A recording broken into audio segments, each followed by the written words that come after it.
ఇది ఒక్కరోజు కాదు, అనునిత్యం నేను ఇప్పుడు చూశాను.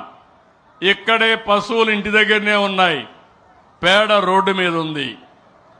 ఈ రెండు వచ్చిన తర్వాత పరిశుభ్రం ఏ విధంగా అనుకుంటామని నేను అడుగుతున్నా, మన ఆరోగ్యం ఏ విధంగా భద్రత ఉంటుందని అడుగుతున్నా. అందుకే నేను నారాయణ గారికి చెప్పాను, టౌన్లో మెయిన్ రోడ్స్ ఉంటాయి, అక్కడి నుంచి ఆ రోడ్లన్నీ కూడా ఆలోచించుకొని ఎన్ని పశువులు ఉన్నాయో ఒకసారి చూసుకొని పశువులకు ఒక హాస్టల్ పెడతాం. నిన్నటి వరకు పిల్లలకే హాస్టల్ పెట్టాం, వృద్ధులకు హాస్టల్ పెట్టాం, ఇప్పుడు పశువులకి హాస్టల్స్ పెడతాం. దానివల్ల అక్కడే మీ పశువులన్నీ అక్కడే ఉంటాయి, షెడ్లు కట్టిస్తాం. దానికి కావాల్సిన గడ్డి కానీ అవన్నీ కూడా తెప్పిస్తాం. ఒకప్పుడు యాదవులు కానీ కురబా కానీ గొర్రెలు మేపేవాళ్ళు, ఆ గొర్రెలు పోతా ఉండేటివి. ఓసారి ఇక్కడ మేపుకోవడానికి మేత ఉండేది కాదు, రాష్ట్రం అంతా తిరిగేవారు. నేను సమైక్య ఆంధ్రప్రదేశ్లో ముఖ్యమంత్రిగా చూశాను. మహబూబ్ నగర్లో ఉండే గొర్రెలు కాకినాడకు వచ్చి 6 నెలలు మేపుకొని తిరిగిపోయేవాళ్ళు. ఆ గొర్రెల పైన మందలు పెట్టేవాళ్ళు రైతుల కోసం. ఒక్కొక్క రాత్రి ఇక్కడ ఉండేటివి. ఆ విధంగా వాళ్ళ జీవితాలు నేను చూశాను. పండుగల లీవు లేకుంటే ఆరోగ్యం బాగాలేకపోయినా ఇంట్లో ఎవరైనా సరే పెళ్ళైనా ఆ రోజు పశువులు మాత్రం మేపాల్సిందే. అందుకే నేను ఒకటి చెప్పాను, భవిష్యత్తులో మీ వృత్తిని గౌరవించి మీ గొర్రెలు కూడా మీ ఇంటి దగ్గర కాకుండా మీ ఇంటి దగ్గరలోనే ఒక పార్క్ మారి కట్టి అందరికీ షెడ్లు పెట్టి అక్కడ మీ గొర్రెలు మేపుకోవడానికి పూర్తిగా సహకరిస్తా. బయట పోవాల్సిన పని లేదు, ఫీడ్ కూడా అక్కడే ఇచ్చే అవకాశం వస్తుందని చెప్పి కూడా నేను మీకు తెలియజేస్తున్నా. ఎందుకంటే ఈరోజు మనందరం చూస్తే బీసీలకు అందరికీ చేతి వృత్తులు కుల వృత్తులు పూర్తిగా పోయినాయి. వాళ్ళకు ఆస్తులు లేవు, వాళ్ళకు అండగా నిలబడాలి. నేను మళ్ళీ చెప్తున్నా, తెలుగుదేశం పార్టీకి అండగా ఉన్నది, తెలుగుదేశం పార్టీకి వెన్నెముక బీసీ వర్గాలని మరొక్కసారి మీ అందరికీ విజ్ఞప్తి చేస్తున్నా. అలాంటి వారిని కాపాడుకోవడానికి ఆధునిక యుగంలో ఏ విధంగా చేయాలనో అవన్నీ చేస్తామని చెప్పి కూడా నేను మీకు తెలియజేసుకుంటున్నాను.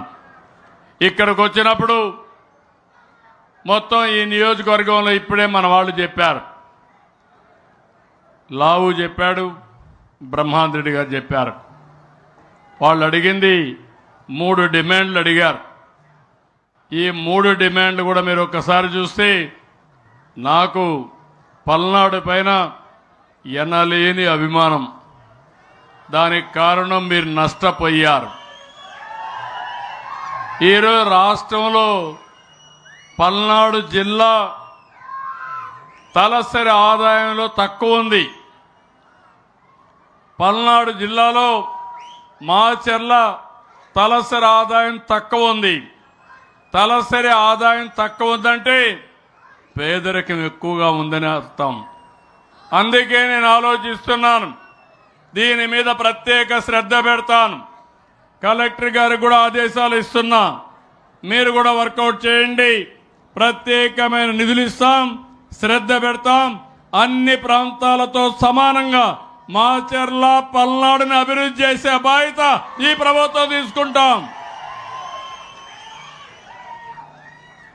మీరు కూడా గుర్తుపెట్టుకోవాల్సింది, ఇక్కడ 2 కార్యక్రమాలు, జేజేఎం జల్ జీవన్ మిషన్, దీని ద్వారా మొత్తం మాచర్ల గురజాల ప్రతి ఇంటికి నీళ్లు ఇచ్చే బాధ్యత 3 ఏళ్లలో పూర్తి చేసే బాధ్యత నాదని మరొకసారి హామీ ఇస్తున్నా. 2 మాచర్ల టౌన్కి నీళ్ళిచ్చే బాధ్యత, ఏదైతే అమృతలో పూర్తిగా నీళ్ళిచ్చి మాచర్లని ఎక్కడ కూడా నీళ్ల సమస్య లేకుండా చేసే బాధ్యత ఈ ప్రభుత్వం తీసుకుంటామని చెప్పి నేను మీకు తెలియజేస్తున్నా. ఇది కాకుండా 3వది పల్నాడు జీవనాడి వరికపుడి సెల. 60 సంవత్సరాల స్వప్నం, చిరకాల కోరిక, 6 డికేడ్స్ కోరిక కాబట్టి దాన్ని సఫలీకృతం చేసే బాధ్యత, సాధించే బాధ్యత నాదని మరొక్కసారి మీ అందరికీ హామీ ఇస్తున్నా.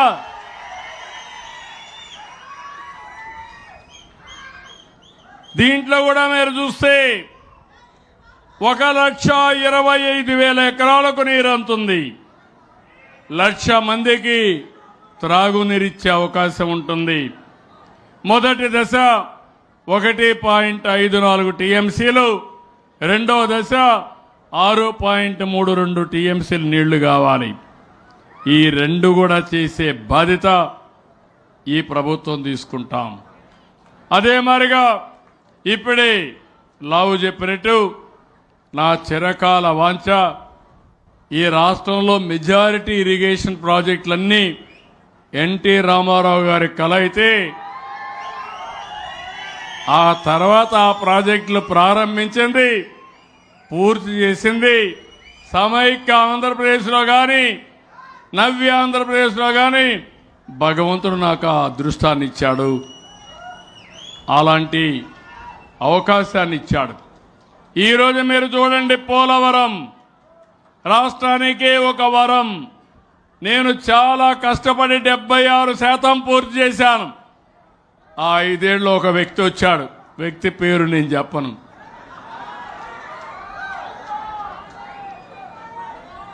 ప్రజావేదికతో విధ్వంసంతో ప్రారంభించి రాష్ట్రానికి వరమైనటువంటి పోలవరాన్ని కూడా విధ్వంసం చేసే పరిస్థితికి వచ్చాడు. ఇంకా నీళ్లు ఇచ్చేవాళ్ళం. ఇప్పుడు మళ్ళీ నేను వచ్చిన తర్వాత 400 కోట్లు పెట్టి గోదావరి పాలైపోతే ఇప్పుడు 1000 కోట్లు పెట్టి మళ్ళా దాన్ని పూర్తి చేసి 2027కి జాతికి అంకితం చేసే బాధ్యత ఈ ప్రభుత్వం తీసుకున్నాం. కేంద్రం కూడా పూర్తిగా సహకరించింది. అదైన తర్వాత ఆలోచిస్తున్నాను, ఏ రాష్ట్రానికి లేనటువంటి అవకాశం మనకు ఒకటి ఉంది. వంశధార, శ్రీకాకుళం మధ్యలో చిన్న చిన్న నదులు, వాగులన్నీ ఉంటాయి. గోదావరి జిల్లాలు, కృష్ణ ఇక్కడ పారుతూ మీ దగ్గర కూడా నాగార్జున సాగర్ ఉంది, కానీ మాచర్లకు మాత్రం నీళ్లు లేవు. పక్కనే నాగార్జున సాగర్. ఇక్కడి నుంచి రాయలసీమకు పోతే పెన్నా నది ఎండిపోయే పరిస్థితికి వచ్చింది. మళ్ళీ అన్ని నదుల్ని జీవనదులుగా చేసే బాధ్యత మన రాష్ట్రంలో ప్రతి ఒక్క ఎకరాకు నీళ్లు ఇచ్చే బాధ్యత, అన్ని నదుల్ని అనుసంధానం చేసే బాధ్యత ఈ ప్రభుత్వం తీసుకుంటాం. ఇప్పటికే గోదావరి, కృష్ణా కలిపాం. తొందరలో గోదావరి, వంశధార కలుపుతాం. అక్కడి నుంచి నేరుగా కృష్ణా నుంచి మళ్ళీ నీళ్లు తీసుకొచ్చి కృష్ణదేవరాయలు గారు చెప్పినట్టు నాగార్జున సాగర్ కుడి కాలువకు కూడా నీళ్లు పడేస్తాం. ఇప్పటి వరకు కృష్ణా డెల్టాకే ఇచ్చాం.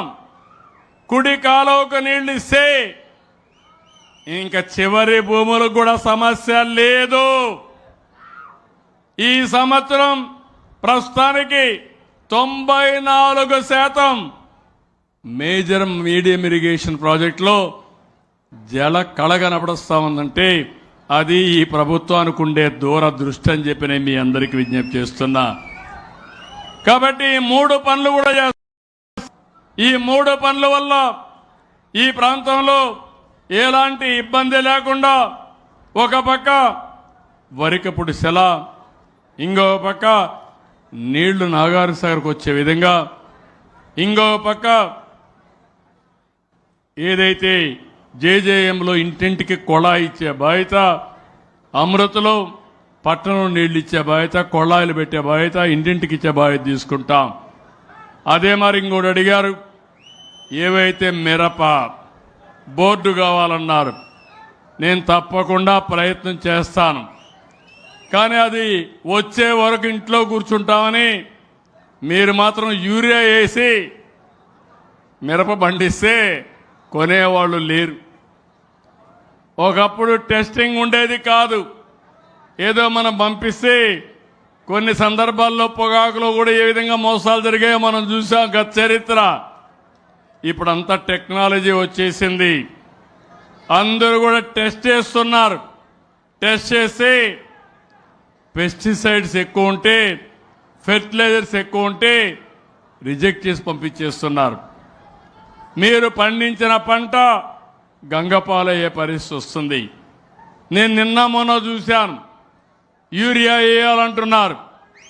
దేనికోసం అడుగుతున్నా? నేను ఒకటే ఆలోచిస్తున్నా, రైతులందరికీ విజ్ఞప్తి చేస్తున్నా, యూరియా ఊరికే వస్తుందని ఎక్కువ వేస్తే దానివల్ల అనర్థాలు ఇంకా ఎక్కువ ఉంటాయి. ఈరోజు పంజాబ్ ఉంది. ప్రతిరోజు ఒకప్పుడు దేశానికి అన్నం పెట్టారు. ఈరోజు వాళ్ళు పండించిన పంటలు తిని ఎవ్రీ డే 2 ట్రైన్లు ఢిల్లీకి వెళ్తున్నాయి.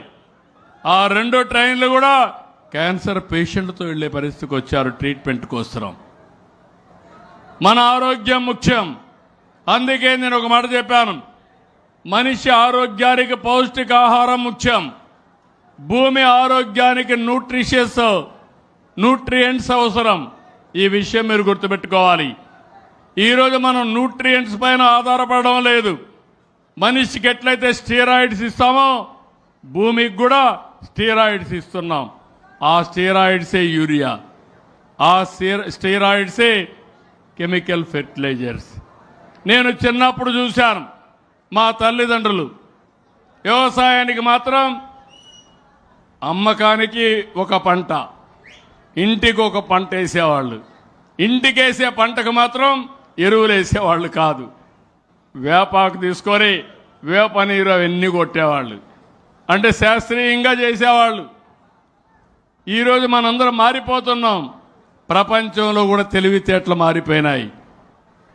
శాస్త్ర పరిజ్ఞానం మారింది. టెస్టులు చేస్తున్నారు. టెస్టులు చేస్తే దీంట్లో కానీ రెసిడ్యూ ఉంటే రిజెక్ట్ చేసేస్తున్నారు, లేకుంటే ధర కూడా ఇవ్వడంలా. అందుకే రైతాంగంలో ఒక స్ఫూర్తి రావాలి, ఒక చైతన్యం రావాలి. తప్పకుండా నేను మిరప బోర్డు కోసం ట్రై చేస్తాను. అదే సమయంలో మనము పండించే పంట ప్రకృతి సేద్యం కూడా. అందుకే నేను తీసుకొచ్చా దూరదృష్టితో ఆలోచించి. ఈరోజు ప్రకృతి సేద్యం బాగా పికప్ అవుతా ఉంది. టెక్నాలజీ వచ్చింది, డ్రోన్లు వచ్చాయి. డ్రోన్లు కానీ సెటిలైట్ కానీ ఇవన్నీ ఉపయోగించుకోగలిగితే చాలా వరకు వ్యవసాయాన్ని కూడా లాభసాటిగా చేసుకునే పరిస్థితి వస్తుంది. ఇక్కడికి వచ్చినప్పుడు ఎమ్మెల్యే గారు అడిగినట్టు ఈ నియోజకవర్గ మున్సిపాలిటీ అభివృద్ధికి 50 కోట్ల రూపాయలు అదనంగా అమృత కాకుండా డబ్బులు ఇచ్చే బాధ్యత నేను తీసుకుంటానని చెప్పి నేను మీకు తెలియజేస్తున్నా. ఇంకో పక్క 100 పడకల ఆసుపత్రి కావాలన్నారు, అది కూడా శాంక్షన్ చేస్తాం. ప్రతి నియోజకవర్గానికి ఒక 100 పడకల ఆసుపత్రి ఇవ్వాలనుకుంటున్నాం.